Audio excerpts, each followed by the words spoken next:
Oi, pessoal, tudo bem? Sejam todos bem-vindos. Hoje eu tô aqui com o meu mais novo utensílio de gravações. Vamos ver se ele vai dar certo. E eu acho que eu escutei meu cachorro, viu? Nós vamos falar sobre estudo de viabilidade técnica e eu quero explicar de uma maneira bem rápida e coerente para vocês terem uma noção. A nossa aula ali vai ter uma duração mais ou menos de uns 15 minutos, acredito eu. Então, primeiramente, você tem que entender que a falta de um estudo de viabilidade pode causar atraso, multa, fechamento de um empreendimento que é voltado para a área da saúde ou até comercial. E agora nessa aula eu vou te mostrar como evitar isso. Não só esses 3 itens que eu falei de atraso, multa e fechamento, tem também a questão do custo, pode impactar muito no custo de uma obra, de um empreendimento. Então, o conceito de estudo de viabilidade é que ele é uma análise que vai avaliar se um projeto é possível, eficiente e está em conformidade com as normas em determinado local. O ideal é que a gente faça esse estudo de viabilidade técnica antes do cliente alugar um espaço.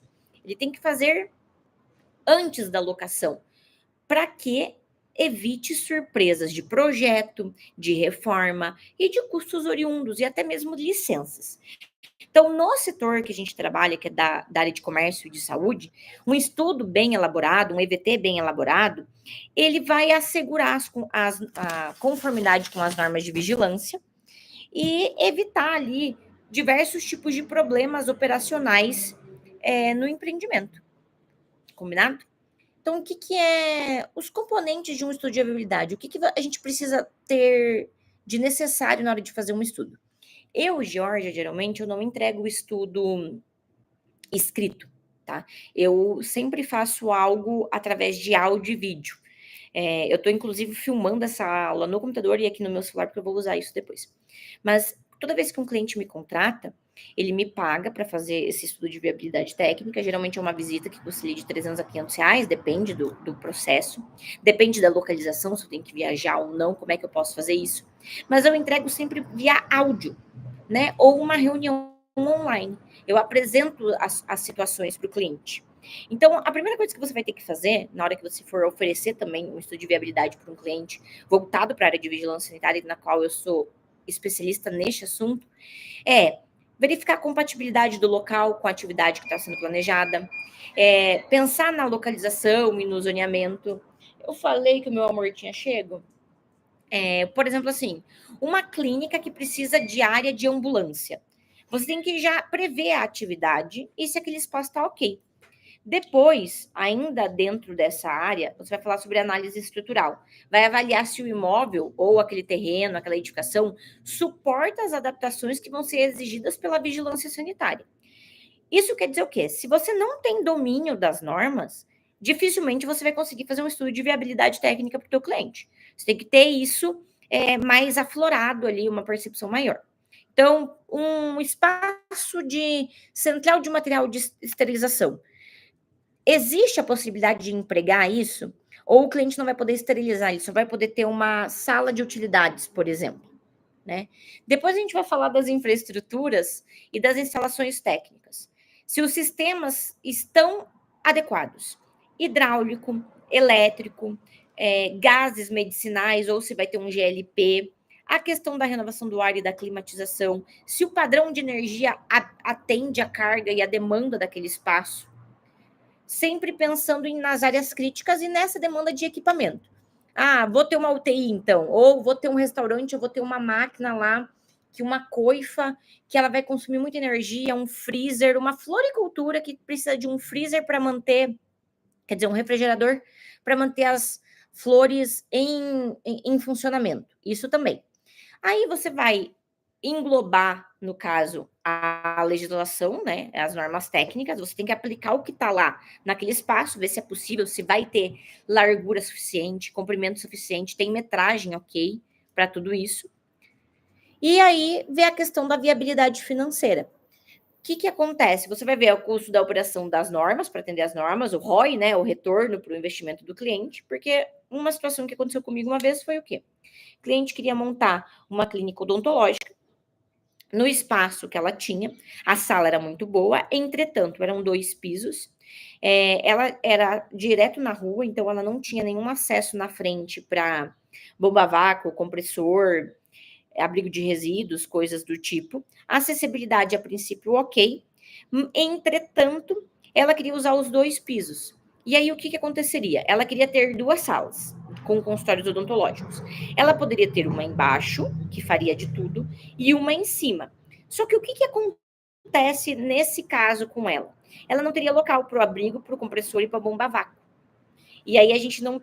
O custo de fazer, de operar, de mexer numa fachada para fazer isso seria bem inviável. Além do mais, se ela fizesse um consultório embaixo e outro em cima, ela teria que adequar o tamanho da escada dela.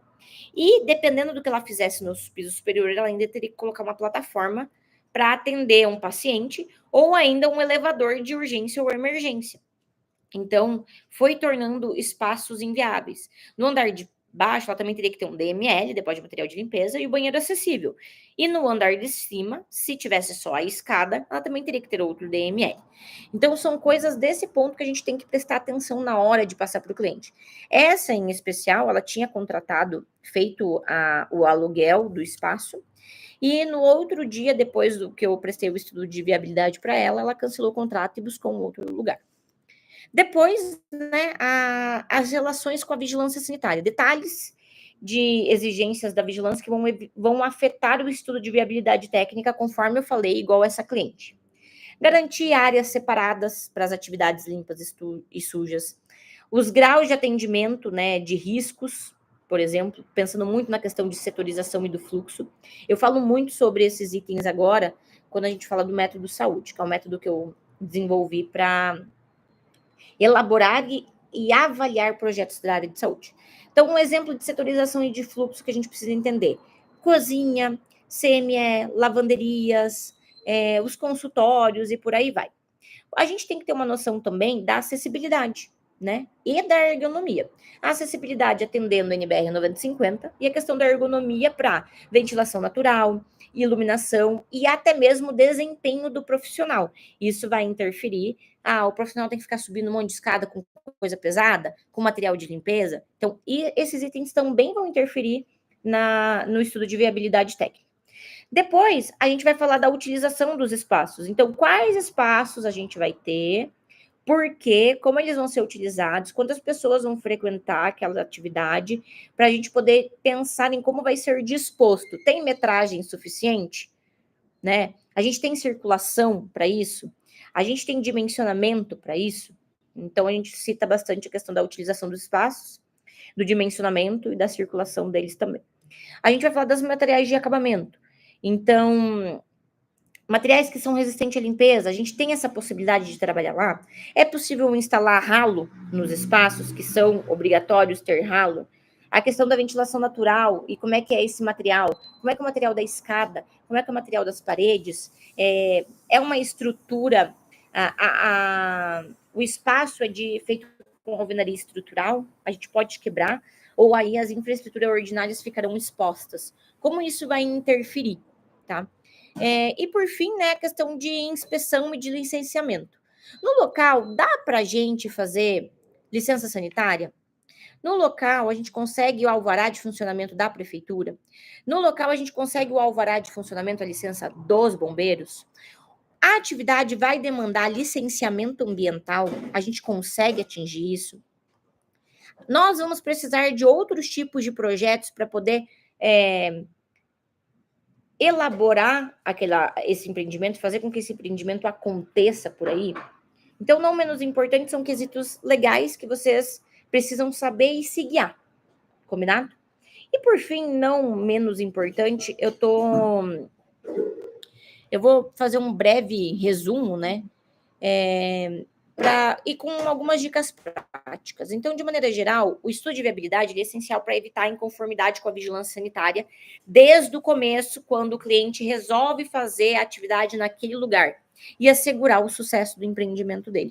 O estudo de viabilidade técnica ele pode ser feito em vários locais, para várias atividades, e você pode se tornar um especialista em estudos e implantação de empreendimento específico. Você pode ser uma pessoa que só faz estudo para restaurantes. só para clínicas, só para laboratórios, só para indústrias, só para lojas comerciais de tal coisa, só para estética, só para escola, só para farmácia e por aí vai, só para posto de coleta. Então é muito importante e é o primeiro passo, é a primeira coisa que deve ser feita. Eu avalio também no estudo de viabilidade técnica, e isso daí vai depender de vocês, questão externa de acessos, localização do espaço, se tem algum tipo de comunicação visual ali que vai chamar atenção, ou algum outro tipo de atividade que vai atrair as pessoas para aquele local, entende? Se é possível, todos os ambientes de apoio. Então, muitos empreendimentos falham devido a essas inadequações. Por exemplo, dessa cliente que eu comentei da clínica odontológica, ela facilmente gastaria mais de 50 mil reais só com renovação do ar nessa sala comercial que ela tinha alocado. Imagina fazer as demais intervenções. 50 mil reais naquela época, faz uns 2 anos, é muito dinheiro. Em qualquer situação é muito dinheiro, se você pode economizar. Na aula do Lápis, sobre restaurantes, eu falei sobre um restaurante container, que a gente fez um estudo para o cliente do projeto já, para realocar alguns equipamentos. Porque na época o arquiteto estava separando os equipamentos e a coifa que ele ia ter que fazer ia ser muito grande. E a coifa ela precisa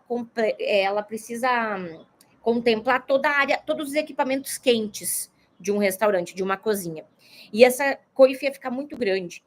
E depois que a gente fez algumas soluções ali de ajustar um pouco o layout, com a autorização do profissional, é claro, não dá para a gente mexer no projeto dos outros, né? O cliente economizou mais de 10 mil reais numa coifa. A gente conseguiu ajustar isso de uma maneira muito fácil, né? Você, profissional que vai trabalhar com isso, e até você que às vezes é um cliente, um consumidor final que está assistindo esse vídeo, o profissional, o arquiteto que está fazendo o projeto, o engenheiro que está fazendo o projeto, ele precisa trabalhar com profissionais especializados em legislação sanitária. Você ter um engenheiro civil que faz projeto residencial não é a mesma coisa que fazer um projeto comercial. Você tem um engenheiro eletricista que faz projetos de lojas comerciais no geral, não é a mesma coisa que fazer um projeto elétrico de uma clínica, de um hospital, de um laboratório. A mesma coisa para a pessoa que trabalha com hidráulica, a mesma coisa que a pessoa que trabalha com projeto de bombeiro, tá? O interiores também é muito importante. Então, trabalhe com profissionais que sejam especializados nessa área e inclua consultores no início do projeto. Se é uma clínica odontológica, converse com o dentista, converse com toda a equipe, converse com o auxiliar também do dentista, converse com a secretária, com a recepcionista. Se é uma clínica médica, converse com a enfermeira que vai querer trabalhar na sala de esterilização. Converse com o técnico de enfermagem que vai auxiliar em tal coisa. Converse com todo mundo. Inclua o consultor da parte ambiental. Dê instruções para o contador. Dê instruções para o engenheiro mecânico. Dê instruções para o cliente. Tenha isso. Tenha um acervo de contato legal próximo de vocês para que vocês consigam fazer essa análise de uma maneira diferente. E que seja eficiente também. E para vocês, né? Para ficar uma reflexão aqui, é claro, antes de tudo, eu quero convidar vocês para conhecer o método de saúde, a mentoria Arquicroma, inclusive, o Lápis 2.0, para aprimorar habilidades e desenvolvimento para a área de saúde. Se vocês precisarem, porventura, de uma ajuda para iniciar no primeiro estudo de viabilidade técnica, vocês podem me chamar, que a gente faz esse auxílio, a gente faz essa assessoria, a gente faz as orientações. E se um cliente solicitasse um estudo de viabilidade hoje para você, você saberia identificar os principais desafios técnicos e legais para elaborar um projeto? Fico à disposição, espero que tenham gostado dessa aula e até logo!